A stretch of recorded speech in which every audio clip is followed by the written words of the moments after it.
Today is Wednesday, February 11th. We are currently on page 270 of the Algebra II book. It's section 5-9, the last section of the chapter, entitled Complex Numbers. So before we even start reading, or writing, or thinking, well, I want you to think, actually. We want to know what I equals. You have to accept that I equals the square root of -1. Write it down. I equals the square root of -1. Okay? See how that opens up some doors? Remember, we couldn't have the square root of -4? Oh, we can now. That I equals the square root of -1. Okay? Now we're going to go through the cycles. What does I squared equal?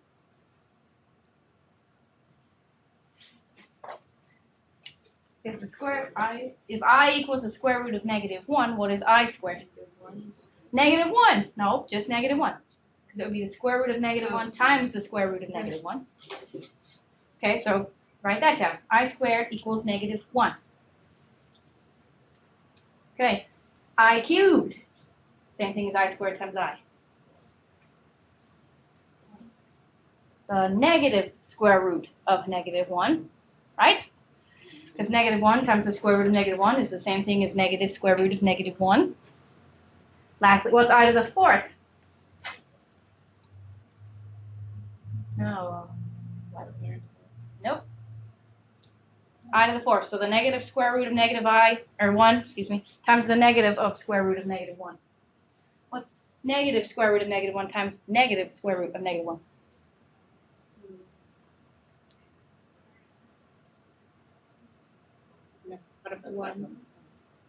Just I. It cycles around. Think about it. -1 times -1 is 1. And then square root of, it's 1. So it's, oh, come on, brain. Square root of -1. Yeah. We recycled again. Okay? So it's just 1, you said? You can do it on your thing. Just check for yourself. So I squared, so I write the little VI with a little triangle, equals square root of -1. I squared with a little 2 equals square root of -1 times the square root of -1, which is -1. Okay. I cubed equals the negative square root of -1. And so I squared times I squared, which is the same thing as I to the 4th, equals 1. See? It's going to restart. Not -1, 1. I had to do it on 1. Just 1, no square. I to the 4th is 1. No square. None, because it's -1 times -1. Oh. Because I squared times I squared. Your homework tonight is to memorize this.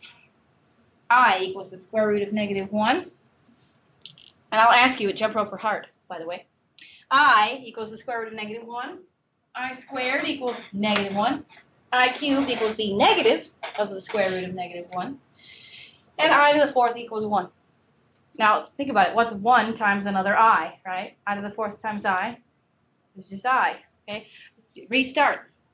So, the beautiful, what? Same. It's going to start. I to the 6th is the same thing as I squared. It cycles around in 4s. Oh, yeah. I, 1, 2, 3, 4, and then 5, 6, 7, 8, 9, 10, 11, 12, and so on. So I to the 12th, that's 1. I to the 16th, that's 1. I to the 15th, negative square root of -1. Because you can tell about what part of the cycle of 4 is in. So your homework is to memorize the cycle of I. That's part of your homework. Anyway.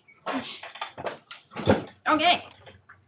Now I'm going to talk about it. So this, as you can imagine, allows us to take what we couldn't do before. This section is everything you've ever learned. The conjugate, rationalizing the denominator, and finally adding on the one little thing that we could take the square root of a negative number now. Finally! As we've been telling you, this has been coming. So this is called a complex number. That's just the name of it. You used to call it imaginary numbers. But now it's complex numbers. And for you mathematically inclined folks, the complex numbers, so the real numbers, the ones we know and love, are a subset of the complex numbers. So that's a very nerdy thing to say. I know. Okay. Here we go. We're going to learn how to manipulate I. So I'm in the little paragraph halfway down a third of the way down the page where it says add and subtract complex numbers. All right.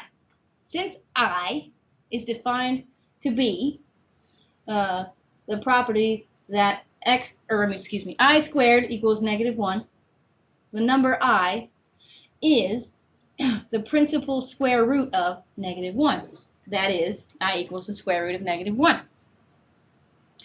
I is called an imaginary unit. So I hate using that word because it's not really imaginary if we made something up for it. But that's what they like to call it. Numbers of the form 3i minus 5i and I radical 2 are called pure imaginary numbers because they have i's everywhere. Like there's an I next to each term. That's why they're called pure imaginary numbers. There's no real number in there. As in, do you know what I mean when I'm talking about the real numbers? No? That's all the numbers we're used to. Fractions, negatives, positives, decimals. Those are all the real numbers. The only thing that's an imaginary number is anything with an I in it. Okay? So when I say real numbers, I'm talking about all the numbers you know and love. That's probably why they called it imaginary if the other numbers are called real. Because math nerds like to make stupid jokes. Okay. Pure imaginary numbers are square roots of negative real numbers. We're going to look at this in the next example. For any positive real number, b, the square root of -b squared equals the square root of b squared times I, or times the square root of -1. Or we can call that bi. So, like when we simplified radical 20, we separated out the perfect squares from the non-perfect squares. Well, when you have a negative under the radical, you separate the real number from the imaginary number. That's the important thing to learn here. That's why they say you take the real number and separate it from I, and that's why your answer is the same thing as b times I. Let's see what they're talking about in example 1. Square roots of negative numbers. We can finally do this. Little letter A says the square root of -18. So what's the perfect square in 18?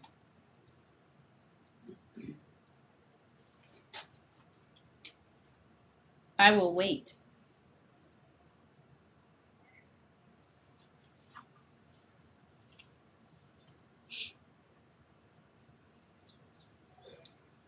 What is a perfect square in 18?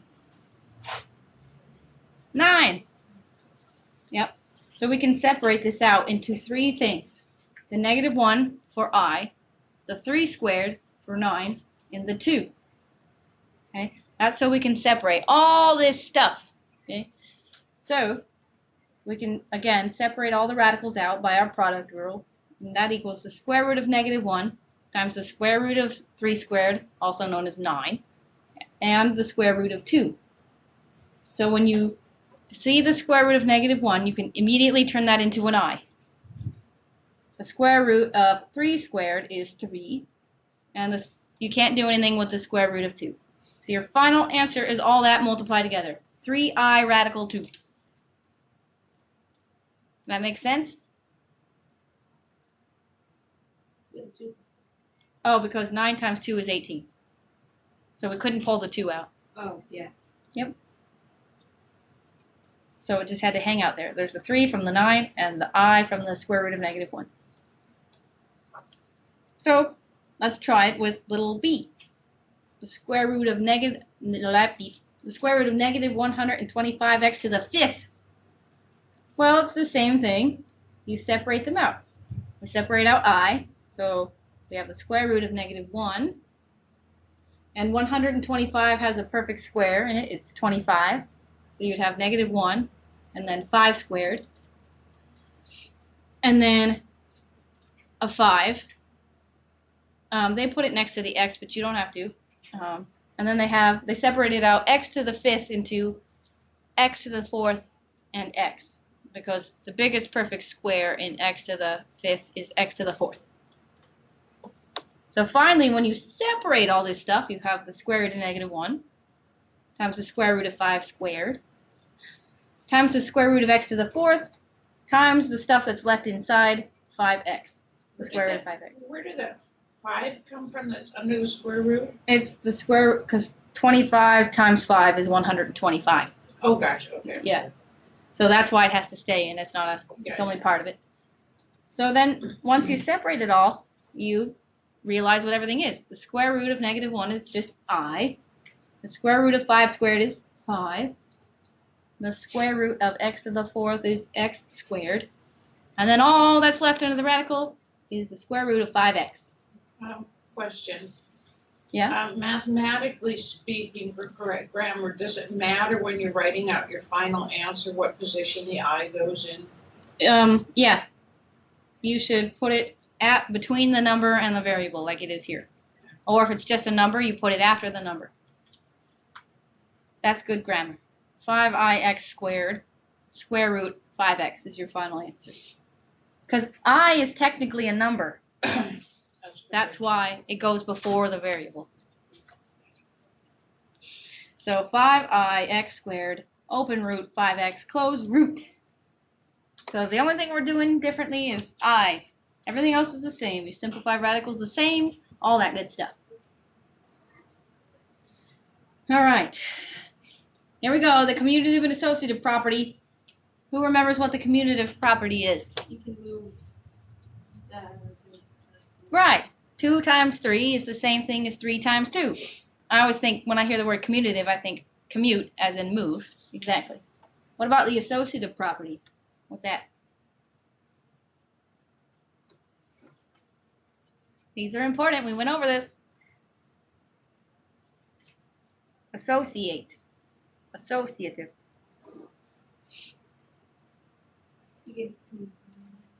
Kind of. Like say you had open paren x plus 2 close plus 3. That's the same thing as x plus open paren 2 plus 3 close. So you can move parentheses around, but not numbers.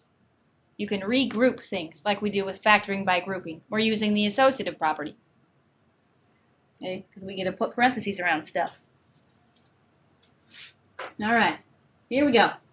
Simplify. Okay, so it says, little a says -2i times 7i. Treat this like you would any variable, letter, or combination. So -2 times 7 is -14, and I times I is I squared. What was I squared again? From our cycle?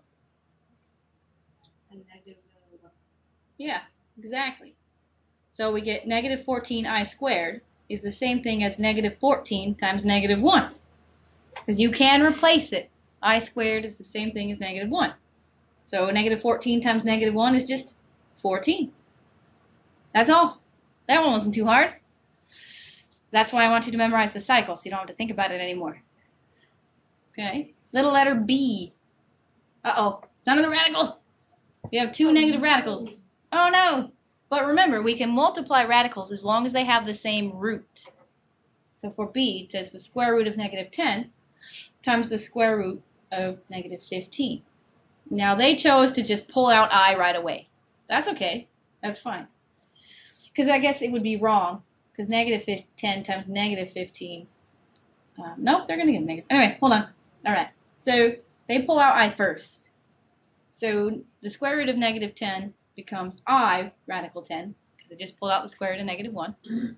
And the square root of -15 becomes I radical 15. Now again, same process. Multiply the i's together, and then multiply the radicals together. So I times I is I squared. Radical 10 times radical 15 is radical 150. Because they have the same index, same root. But then you're not done, because we know what I squared is. I squared is, again, it's -1. And then you have to simplify radical 150. What's a perfect square that goes into 150?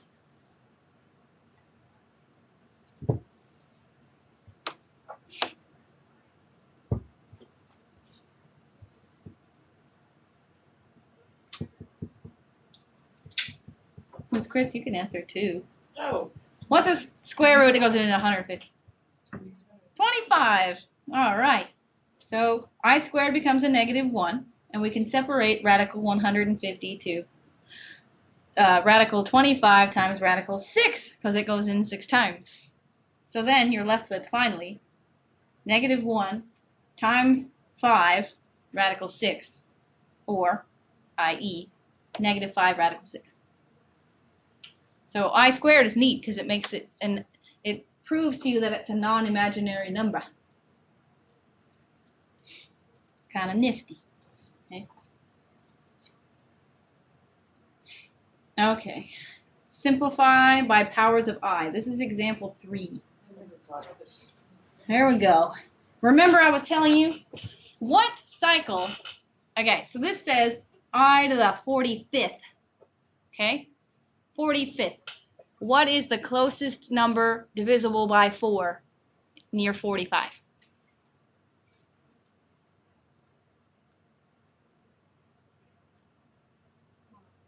You mean that can be just any? Well, yeah, because remember this goes in cycles of 4, so you have to know when the cycle starts over. So what's the closest near before going over? Yeah, 44. Okay. What? Hold on. So you're at 44, right? So that means all the cycles have repeated 11 times. So we're at I, aren't we? Okay.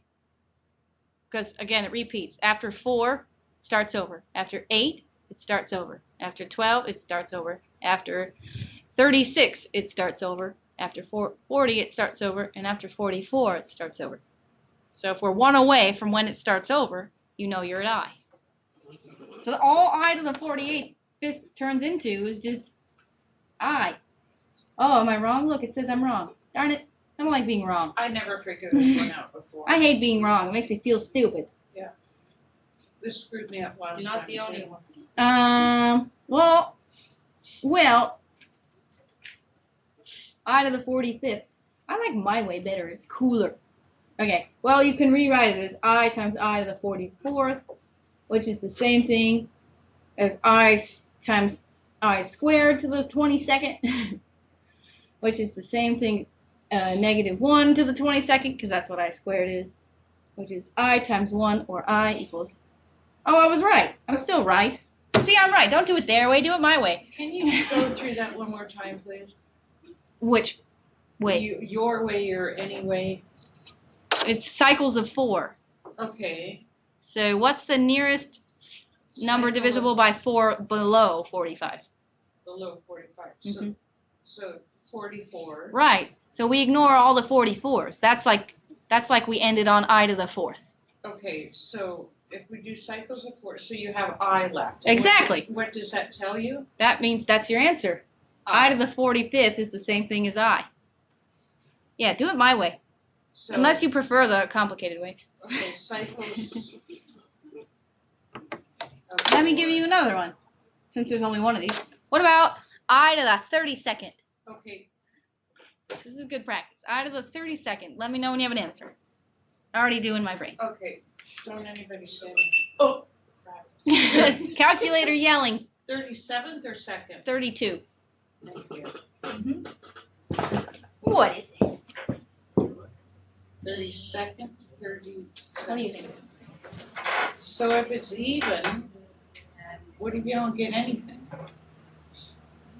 What if it's 0? Well, then you're on I to the 4th. Oh, then you're on I to the 4th. Nope. Oh. Oh, no, oh wait, I'm waiting. Okay, I'm sorry. Don't apologize. You're mad. I'm gonna make mistakes like I did. Thought I did it and then I didn't. I see, sorry. So it's like I Yeah. Yes, you gotta go the right way. So it's like I to So, the 4th. it is like I to the 4th, which is 1. 1. Okay, let's do one more for practice. Let's do, hold on. Wait, it's 1? Hold on, no, hold on. The answer is 1, yes. I to the 54th. Okay. I to the 54th. Okay, so that's not right. I to the So, 54th. since I can't do math in my head, I have to do 54. How'd you write it out? Like, with the answer. Right. You just say equals 1. I to the 32nd equals 1. Okay, so You got it. Josiah has it. So, since I can't do this in my head. Oh, so there, okay, just give me a second. So That's I fine. know it's 13. Or Ella's still working too. So it's going to be 13 times 4 gives me 52, so that's. Okay. Okay, I said that.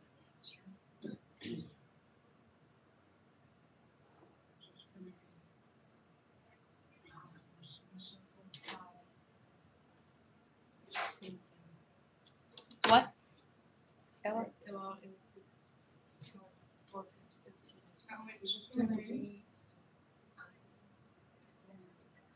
Well, I said I did 54. Not one.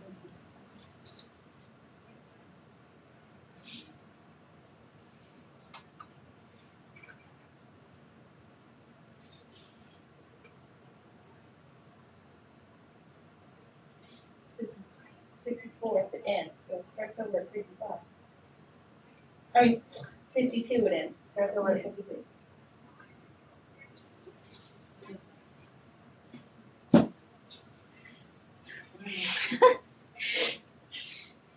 Starts over at 53. So 53 is I. What's 54?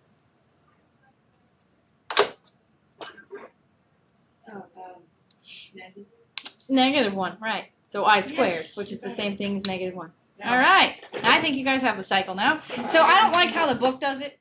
I mean, if you want to, you can simplify it that way, but I like the cycle of 4 thing. Makes more sense to Much me. easier to understand.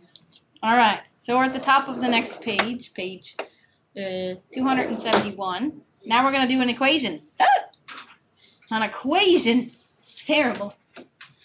All right. The solutions of some equations involve pure imaginary numbers. All right. Let's find out what the heck they're talking about. Equations with imaginary solutions, example 4. All right. They gave us solve 3x squared plus 48 equals nothing. Now, you go ahead and solve it, okay, the usual way. You subtract 48 from both sides, and you get 3x squared equals -48, okay? And then you divide by the 3, because that's how we get the x squared all by itself. So we have x squared equals -16. Okay, now remember, how do we undo a squared? What do you think? Just like root, yeah, we root stuff. So then you get the square root of x squared is x, so x equals, now remember we talked about this at the very beginning of the chapter, the square root of any square is plus or minus, okay, plus or minus, because we can have the square root of 4 is 2 and -2, that's why it's like that. So that's why they have x equals plus or minus the square root of -16. Okay, well, now we can deal with a negative in the radical. What's the square root of 16? 4, but we also have I in there, right? Because it's a -1. So your answer is x equals plus or minus 4i. That's it. And that's okay. Question. Yep. Back to example 2, for example. I'm going to go all the way back there. Yeah. Why didn't we have plus or minuses on those? Oh, because they're not equations. We don't care. Oh, gotcha. So equation you're gonna have plus. Yes, you're going to have plus or minus to be accurate. All right. Okay, when they have it like that, just leave it be. Simplify with what's given. All right, we've got 3 more things to get through, and then of course we're going to practice next week, because tomorrow we're all going to work out. That's what's going to happen. All right, here we go, and we're all going to be exhausted, and it's going to be good for us. All right, so I'm below the example with a paragraph that says, consider an expression such as 5 plus 2i. Since 5 is a real number, and 2i is a purely imaginary number, the terms are not like terms. Okay? So they can't be combined in any way we understand. Just like 2 plus radical 2, those two are not like terms. 5 plus 2i are also not like terms. One's imaginary and one's real. But we call this type of expression a complex number. So that's why this chapter is entitled Complex Numbers. They're a combination of real numbers and imaginary numbers. Okay? So not like terms. Don't add them up. 5 plus 7i is not 12i. Okay? It's just 5 plus 7i. Alright, there's a key concepts box. Okay. It says words. A complex number is any number that can be written in the form a plus bi, where a and b are real numbers, and I is the imaginary unit, the square root of -1. And is called the real part. A is called the real part because it doesn't have I attached to it, and B is called the imaginary part. So A plus BI. A is real, B is imaginary because it has I attached to it. So 7, for example, 7 plus 4i, and 2 minus 6i, and equals 2 plus -6i. So you can separate like that. You can take out the negative if you really want to. That's why they wrote plus sign, A plus BI, because you can always change a negative into a plus by separating like that. Alright, here's a whole bunch of stuff. We have a Venn diagram, and it shows all the what each type of thing is. Okay, and I don't care if you use the picture or not, whatever it helps you understand. The Venn diagram at the right shows the complex number system. Okay, so if b equals 0, the complex number is a real number, right? Because what's 0 times I? 0, so it doesn't exist in that case. Okay, so when the real part is a number and the imaginary part is 0, it's still a real number because a plus 0 is just 0, or I mean a, excuse me. But if b does not equal 0, the complex number is imaginary. So again, that's because b is not 0 and doesn't make it go away. So anything, it could be negative infinity to positive infinity as long as it's not 0. Okay, but if a equals 0, the complex number is a purely imaginary, because just like for the first part, if a was 0, 0 plus bi is whatever bi is. So it doesn't make I go away, and it also doesn't have a plain old number attached to it. So just keep that in mind. Alrighty. The complex numbers are equal, or complex numbers are equal if and only if their real parts are equal to, if and only if their real parts are equal and their imaginary parts are equal. So that is, a plus bi is the same thing as c plus di. If and only if a equals c and b equals d. That's just a fancy way of saying if you see 3 plus 4i and another 3 plus 4i, they're the same darn thing. Okay? Let's find out. Find the values of, I'm looking at example 5, where it says equate complex numbers. Find the values of x and y that make the expression 2x minus 3 plus, open paren, y minus 4i, close paren I, equal to the same thing as 3 plus 2i, true. Oh boy. This is a little hairy, because you actually have to do a lot of thinking. We want this left side to be the same thing as this right side.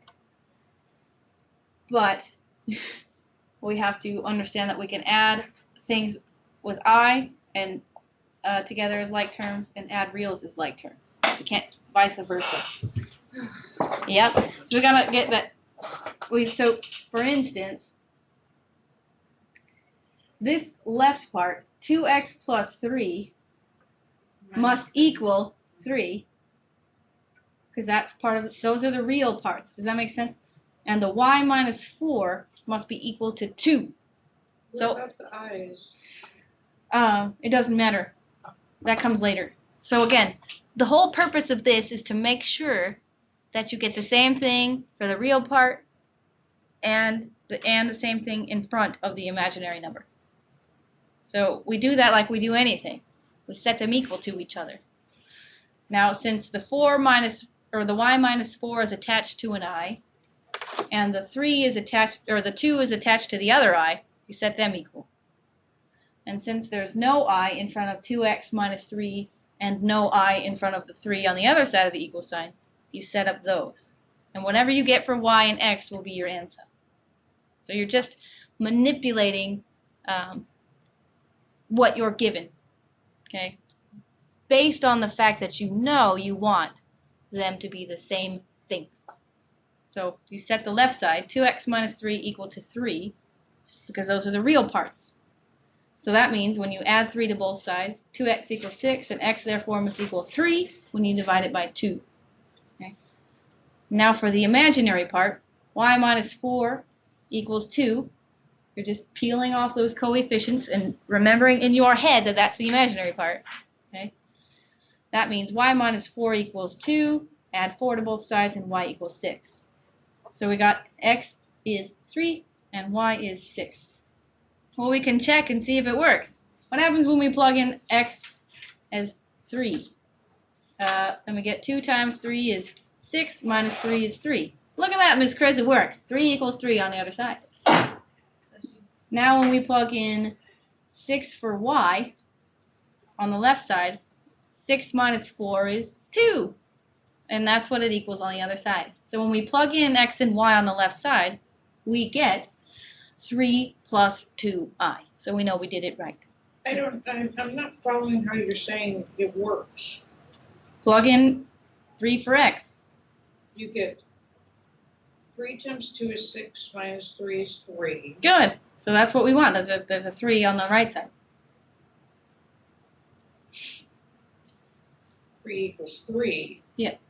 And you aren't concerned with the other? Well, and then you plug in the y and see if you get the 2 that's in front of that I. Because imaginary numbers have a plus sign between them. When you plug in 6, you get 2i. But you aren't concerned that there's any relationship between the real and the imaginary in this?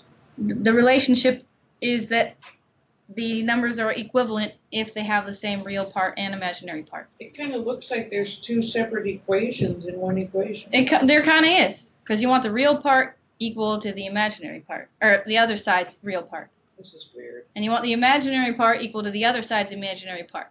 Hey, Ms. Steinbach. Hi, Mr. Lowry. May I ask just a quick question? Yeah. I've never seen algebra. It's just manipulating. We're almost done. Got 2 more examples. Adding and subtracting.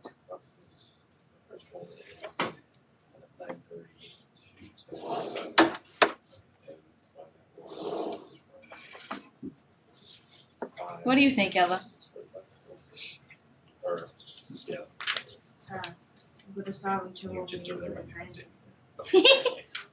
Why do you think we've been spending so much time practicing?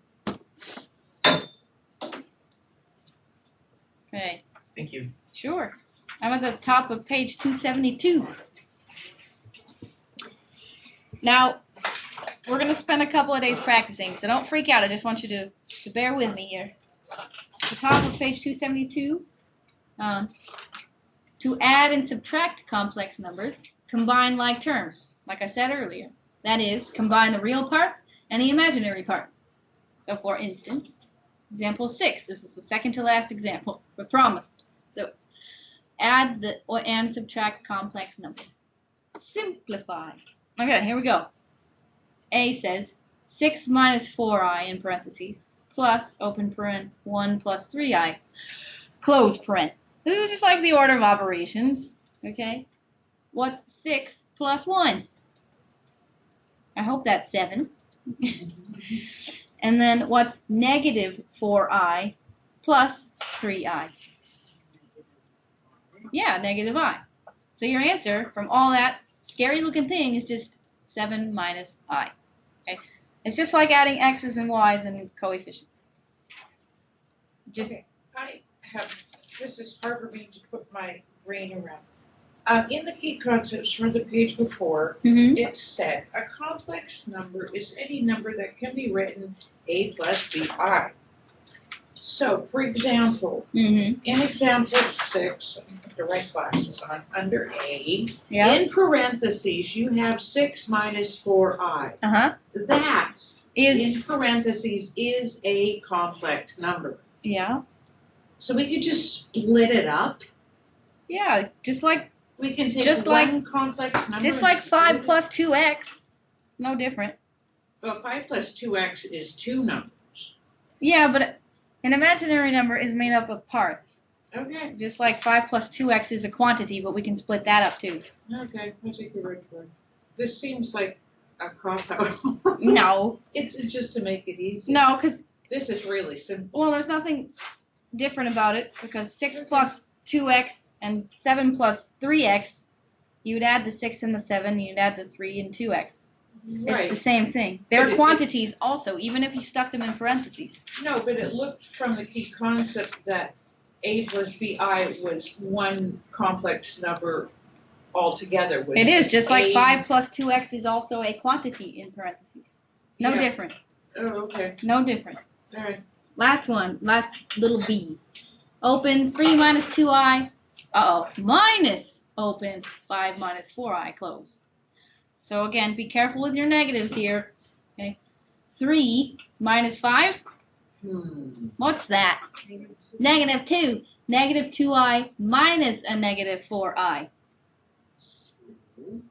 No, Josiah. What? Negative 2i minus negative 4i. Negative. Nope. Okay, negatives have to be plus. Right, so minus 2 plus 4. What's that? Oh, it's negative. The first one's a negative. Yeah. 3 minus 5 is negative 2.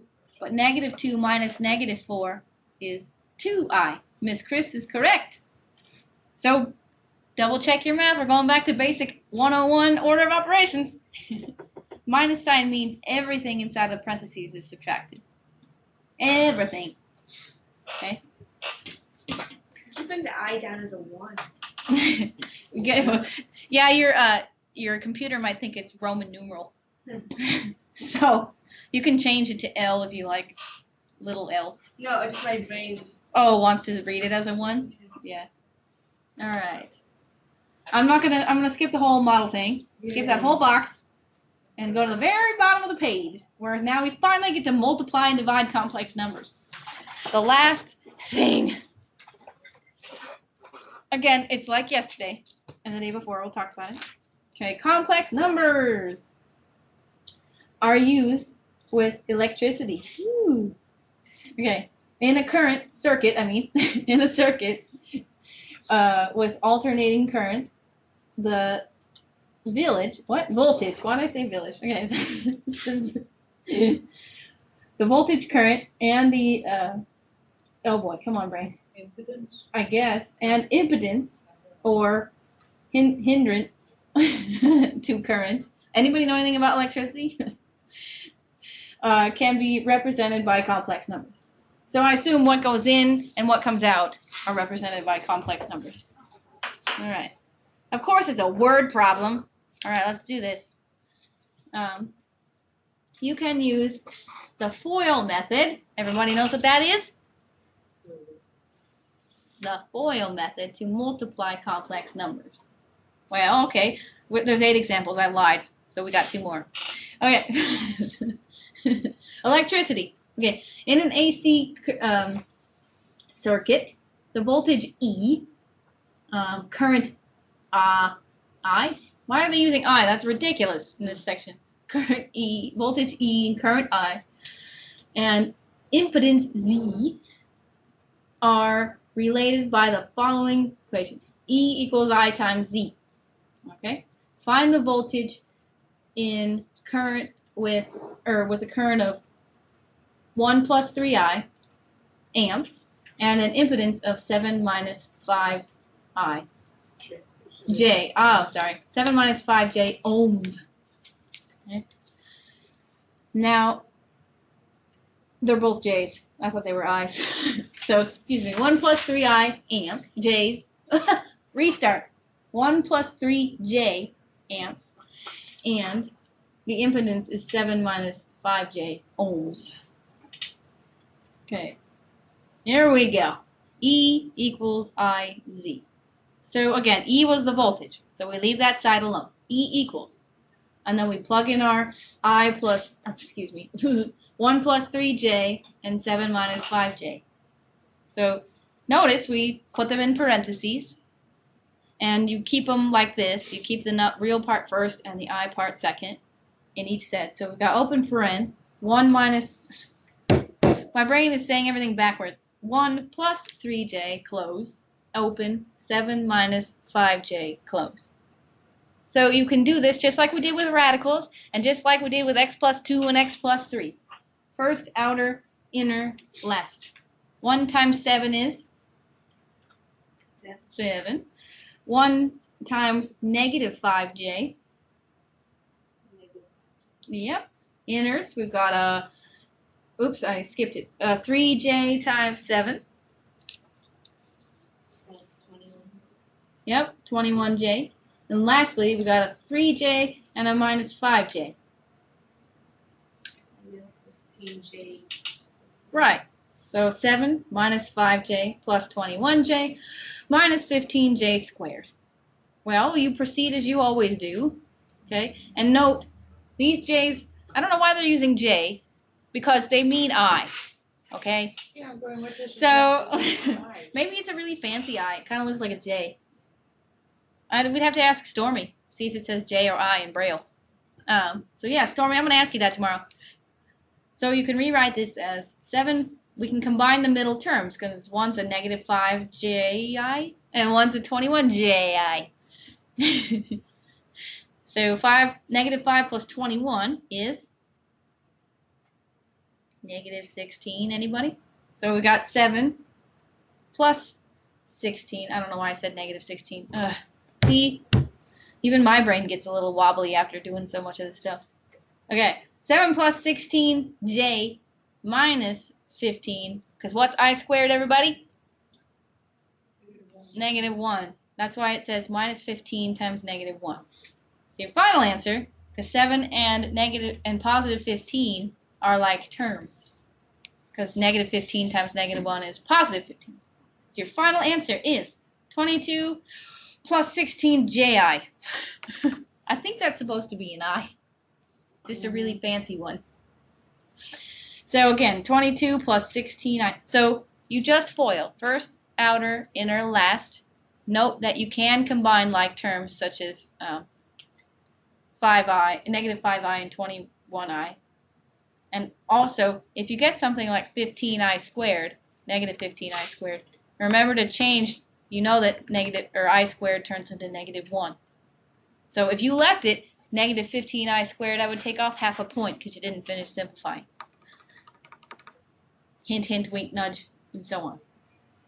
All right, one last thing. It should be familiar to you. Who remembers what a conjugate is? What's the conjugate of 2 plus the square root of 2? What's the conjugate of that? Who remembers? Yeah, 2 minus the square root of 2. So think about it. The same thing applies here. What's the conjugate of 2 plus I? 2 minus I. All right, so here we go. Two complex numbers of the same form, or of the form a plus bi and a minus bi are called complex conjugates.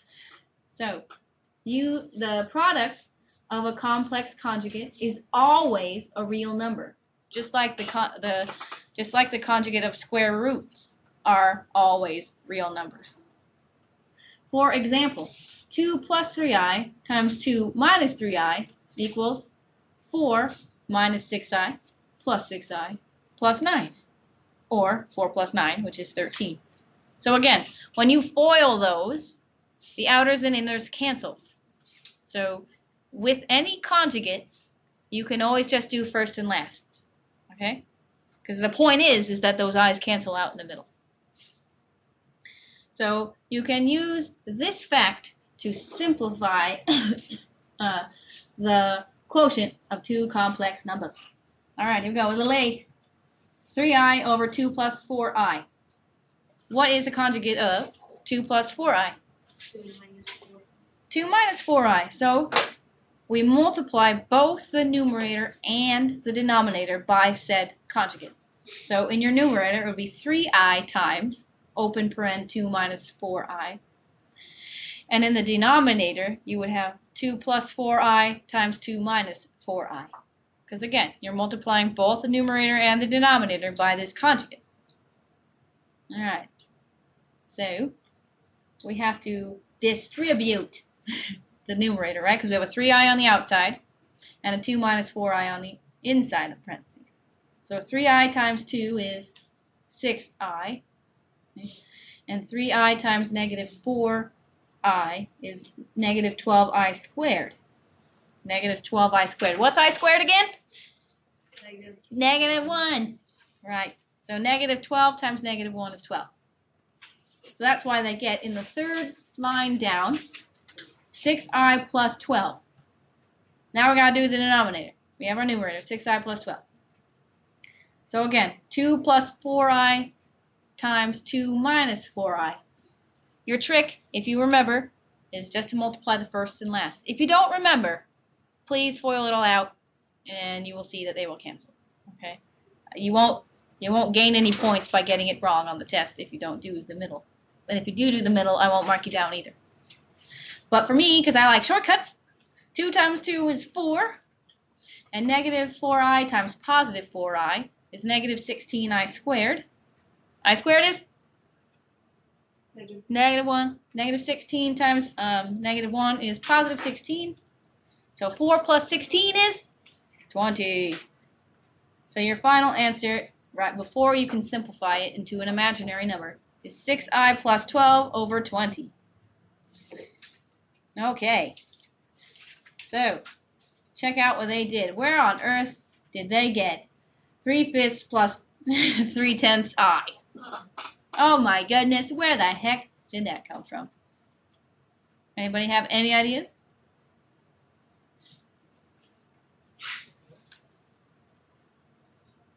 They separated them. They rewrote it. Remember, we need the real part and the imaginary part to be separate. So remember, with fractions, you can separate them because they're under the same denominator. So you could write 12 over 20 plus 6i over 20. Okay? 12 over 20. Can that reduce? Yeah. Yeah. Turns out it reduces to 3/5. Wink, wink. Okay? 6i over 20. Can that reduce? Yeah. Yeah. Turns out 6 over 20 reduces to 3/10. So that's why we have, finally, 3/5 plus 3/10 I. So again, 6i over 20 is just like 6x over 20. Okay, you can reduce. Just remember, also just keeping in your back of your brain that I is square root of negative 1. You learned a lot today. Yeah. All right. Homework's at the bottom of this page. Just start working on it. 4 through. Yeah. Well, I would like to do a lot, so. Start working. Yeah. 4 through 24 at the least. 4 through 24, but again, I'm not. I'll assign each of you a homework problem again for tonight, and you're going to tell me about it along with the A cycle or the I cycle tomorrow. So, And prep cycle. I'll stop recording. The what cycle?